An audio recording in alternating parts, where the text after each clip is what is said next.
Hello दोस्तों, नमस्कार। मैं यज्ञेश आप सभी का अपने चैनल नॉलेज हब में स्वागत करता हूँ। 12 सितंबर को आफ्टर डे के रूप में भी जाना जाता है। वर्ल्ड ट्रेड सेंटर पर आतंकवादियों द्वारा हमला किए जाने के बाद पहला दिन, सैकड़ों नागरिकों की हत्या और मैनहट्टन की शलाकृति में बदलाव। 21वीं सदी का बारी का हिंसा के साथ स्वागत किया गया। इस दिन को मनाने के लिए इस घटना के 10 साल बाद इस दिन एक संग्रहालय खोला गया ताकि पीड़ितों के रिश्तेदार अपने प्रियजनों को श्रद्धांजलि दे सके। यह 12 सितंबर को भी था कि Adolf Hitler Germany works party में शामिल हो गए और बाद में नाजी पार्टी बन गए। इसने आने वाले सालों में जर्मनी और दुनिया भर के इतिहास को बदल दिया। यह दिन जर्मनी के लिए 50 साल बाद महत्वपूर्ण था, वह भी जब संधि पर हस्ताक्षर किए गए थे। दूसरे विश्व युद्ध के बाद पहली बार देश को एकजुट करते हुए इसे अलग कर दिया था। मानव इतिहास में 12 सितंबर को हुई सभी महत्वपूर्ण घटनाओं की जांच करें। चलिए डिटेल में जानते हैं। वीडियो चालू करने से पहले अगर आपने अभी तक मेरा चैनल सब्सक्राइब नहीं किया तो मेरे चैनल को भी सब्सक्राइब कर दीजिए और साथ में वो बेल आइकन भी प्रेस कर दीजिए ताकि आपको मेरे नए वीडियो की नोटिफिकेशन सबसे पहले मिले। चलिए बिना देरी के वीडियो की शुरुआत करते हैं। 1922 में रुडयार्ड किपलिंग, जो कि जाने माने ब्रिटिश लेखक और कवि है, उसने न्यूयॉर्क टाइम्स आलोचकों को मुंह तो जवाब देते हुए बयान दिया कि उन्होंने कभी ये नहीं कहा कि अमेरिका ने केवल प्रथम विश्व युद्ध में प्रवेश किया क्योंकि यह सेना और ब्रिटेन और मुक्त विश्व हासिल कर सकता है। प्रथम विश्व युद्ध में सहायता के लिए अमेरिका हमेशा कर्ज में रहेगा।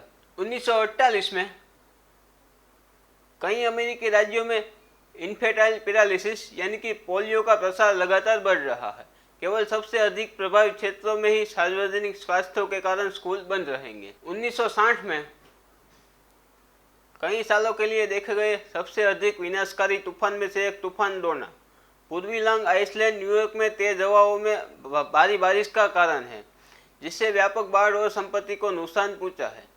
कुछ ही समय में न्यू इंग्लैंड को टक्कर देने की उम्मीद है। हालांकि न्यूयॉर्क में स्कूल पहले दिन की तरह खुले थे, लेकिन कई स्कूल जल्दी बंद हो गए क्योंकि तूफान का अंदाजा हो गया था। तूफान डोना की चपेट में आए फ्लोरिडा के कई इलाकों को अब बिजली, टेलीफोन और पानी के बिना अनुमानित 1.4 मिलियन घरों के साथ एक प्रमुख आपदा क्षेत्र घोषित किया गया।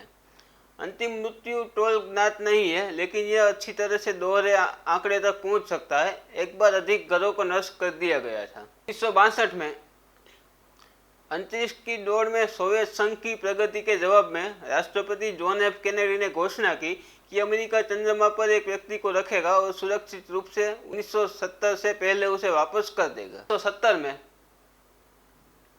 फिलिस्तीनी गुरिल्लाओं ने रेगिस्तान में 3 विमानों को हाईजैक कर लिया। आज हवाई पट्टी पर उन विमानों को उड़ा दिया, लेकिन कहा गया कि यात्रियों को पहले हटा दिया गया था, इसलिए अभी भी सुरक्षित है। 1979 में रिक्टर पैमाने पर 8 की तीव्रता का भूकंप इंडोनेशिया में आया और हालांकि मुख्य भूमि पर थोड़ा नुकसान महसूस किया गया।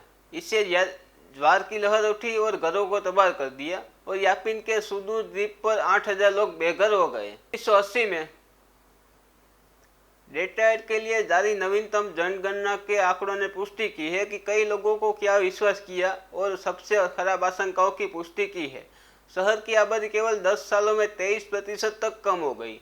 जनगणना के आंकड़ों का उपयोग फेडरल एड को वितरित करने के लिए किया जाता है और 23% की कमी का मतलब है कि शहर के लिए सहायता में कमी है। 1988 में तूफान गिलबर्ट, जो कि एक श्रेणी 5 तूफान है, वो 175 मील प्रति घंटे और आंख बड़ी जमैका को कवर करने के लिए बड़े पैमाने पर विनाश का कारण बनता है।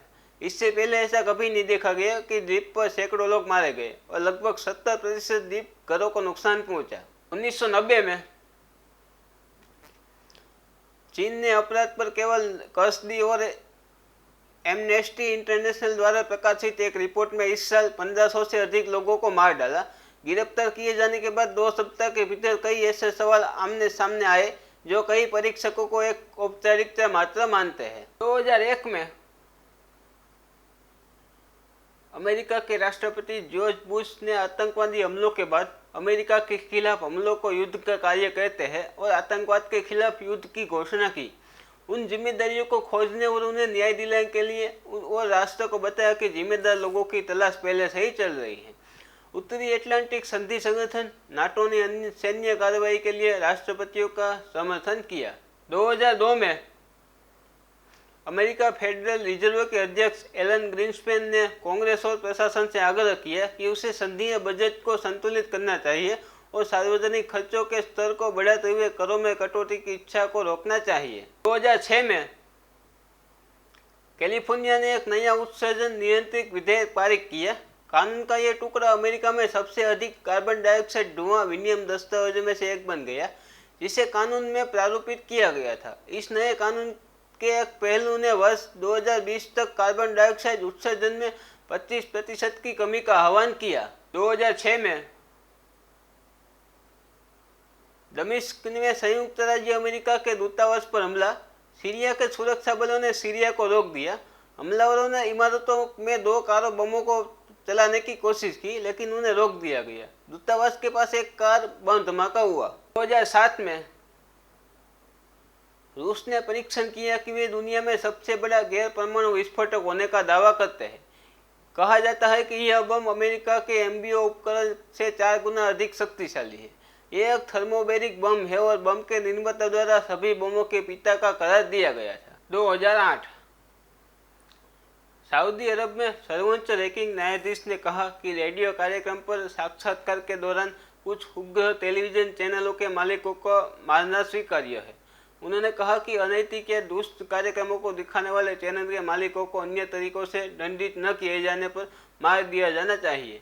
यह एक अजीब समाचार है और शेख सालेह अल लिहदन ने 79 शब्दों से संबंधित है, जो राज्य की सर्वोच्च न्यायाधिकरण के प्रमुख सर्वोच्च न्यायपालिका परिषद का मानना है कि उपग्रह टेलीविजन चैनल प्रलोभन, अश्लीलता और अश्लीलता प्रदान करते हैं और इसे किसी भी तरह से बाहर रखा जाना चाहिए।